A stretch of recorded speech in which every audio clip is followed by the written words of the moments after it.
I do love a chocolate muffin. I tell you what, I am prepared to share my muffin top with you.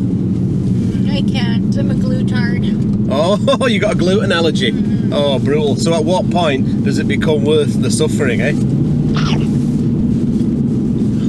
God. Now I'm a bit worried. What are the consequences of that? Explosive diarrhea. If you're wondering why I tolerate such uncouth behaviour, you should probably subscribe right now and watch the previous episode. There's a link above. Well, it's 6 a.m. I've had 45 minutes of sleep and I do have a face like a denied hernia, but I'm ecstatically happy because I've driven here to Fairy Lake in Port Renfrew on Vancouver Island, and the conditions for this shot of the bonsai tree, the famous bonsai tree, are absolutely perfect.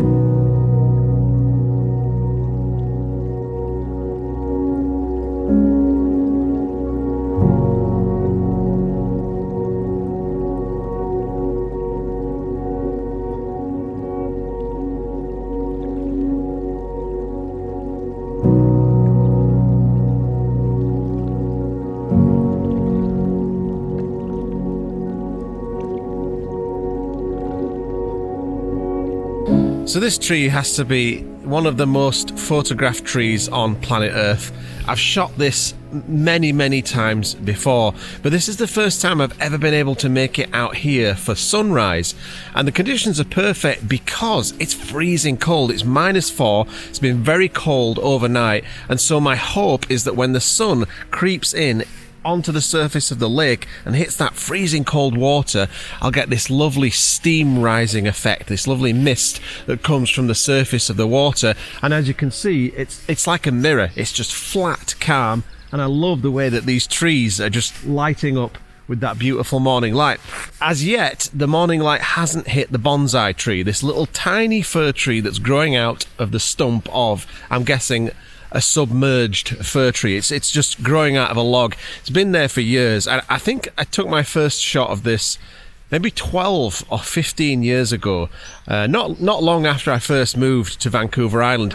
And here's some of the shots that I've captured in the past, and all of these were done either during blue hour or very late in the day when the conditions are nice and calm and you get this nice reflection. But that, like I said, this is the first time I've got out here for sunrise, and there's even a bit of frost covering the tree and the stump that it's growing out of, so the conditions are very favourable for an epic shot. Let me just give you a close-up and show you what I'm looking at. So what I've got going on with this composition, I'll just overexpose it so you can see a little bit clearer what I've got going on.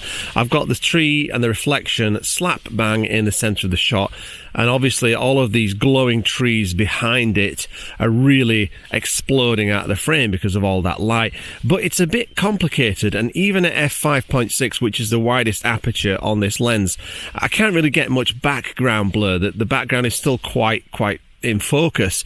So what I'm going to do to simplify this shot is get further down the shoreline into the marshy area that you can see over there. Now I've got a shot from that area before looking across the lake in that direction, and what that does is it gives you a much better isolation of the tree against its background. It gives you a much better separation. So that's the plan. I'm going to get down there. I'll probably have to get my feet wet, and as you can see, I'm not wearing appropriate footwear for this job. I should be wearing flip-flops, but you know, it is -4, so we'll see.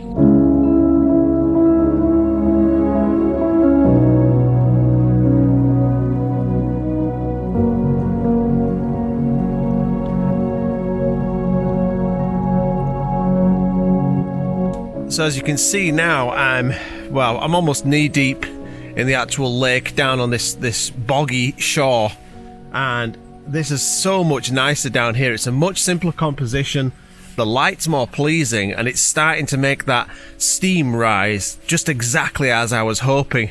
The problem that I've got is every time I move my position ever so slightly to refine my composition, my footsteps create this little ripple, this little wake that goes out into the lake and ruins my reflection. So I kind of have to make sure that when the perfect light hits, that I'm in the exact position that I need to be in, because it takes a good 2 or 3 minutes for those ripples to dissipate completely. So I have to make a decision and stick to it. But let me just show you this shot that I've framed up. What I've gone for is a vertical. So if I just make this a little bit brighter so you can see what I'm working with. There's the tree slap bang in the middle of the frame, but vertically I've pushed it a little bit higher in the frame so that you've got this lovely reflection in the bottom, and you can just see that bit of light on the treetops, just licking the treetops. There's the glowing hot light on the surface of the water, and again reflected. It's just absolutely magic. So let me just get the correct exposure value. I'll just put it back to 0, take that shot. Now, because I'm shooting at telephoto, what am I shooting at here? I'm shooting at 200. So because I'm shooting at 200mm, I need to make sure that I've got the 10-second timer on, and I'm going to bracket this a little bit just so that those highlights in the water aren't blown out just down here, which is really important. And I've got an aperture of f14 because it gives me a really sharp image, and with this I don't really want shallow depth of field. I want some focus to still be applied on that background there that you can see. So f14 is a good sharp aperture that gives me lots of depth of field. But I definitely will open up the aperture and try a few shallow depth of field shots, just so that I've got them if I decide that's what I want. And then after this, I'll turn it horizontal and try a few horizontal frames as well.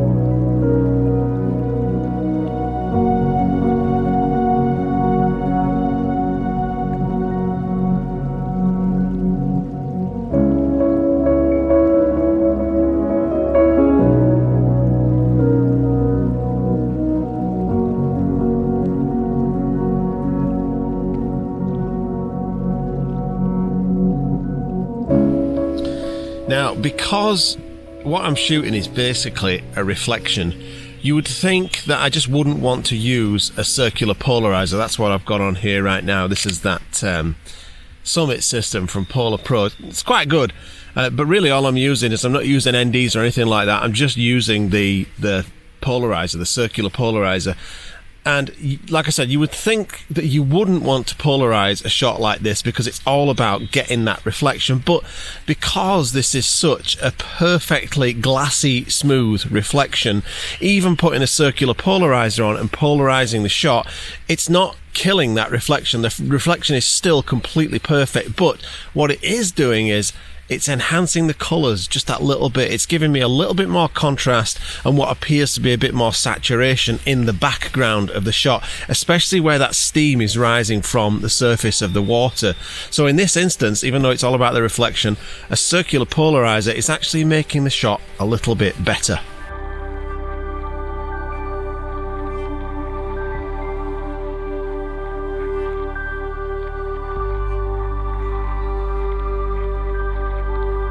So I think this shoot right now kind of illustrates an important question, and that is, why bother to shoot the cliches? Because even myself, I've shot this so many times before. I've even had a bit of viral success with an old image of this tree, and everybody shoots it. But the thing is, it's still worth taking a bit of time out to get that shot, especially if you're passing by anyway. There's just no way I could drive past this with these conditions and not stop to take a shot. So even though it's a bit of a cliche, it's not even remotely original, and I've done it to death myself. And all of the people that I know have shot this tree many, many times. It's still worth shooting those cliches, even if you never post it. But obviously I'll be posting this because you're watching this video.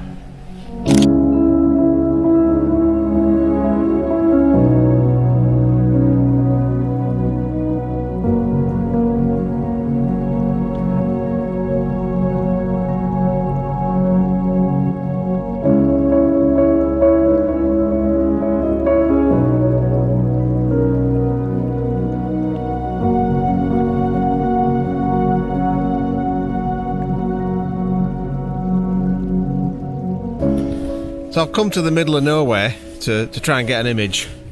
and one of my really angry YouTube trolls has just showed up. Joel is always posting comments telling me I should shoot in black and white. Is that right, Joel? Yes, that's right. You know, you can't escape them no matter where you go. They need to do some black and white, you know? All right, I'll do one. Not here. No, this shot's not going to be black and white. Some beautiful place they have, Yeah. you know? All right, I'll do a black and white video just for you, Joel. And Okay. then will you stop trolling me? Will I get a nice comment? Eh? Bugger. Are you getting a good shot though? Yeah, I think so. I got a bloody brilliant shot. Modesty. It's definitely an important characteristic that other people have. And as for Joel's request, you and I both know I'm never going to do that black and white video. All right, well, I think I've seen the best of the light here. The sun has really popped up over the horizon. It's blasting in now. It's almost a little bit too harsh. It's causing some really beautiful effects, especially in the background. And of course, you can probably even see it in this video. The tree is beautifully lit, but it's a little bit too much now. And what I was hoping that the steam would do as it rose off the surface of the lake, it hasn't quite gone as far as I was hoping it would do, but it's still quite beautiful. I'm still rather happy with the shot that I've got, so let me show you the shot.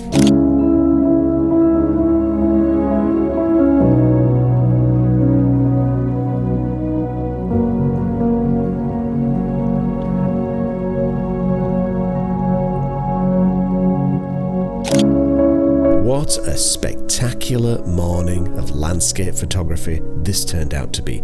It just goes to show the cliches are still worth photographing, especially when the light is sublime.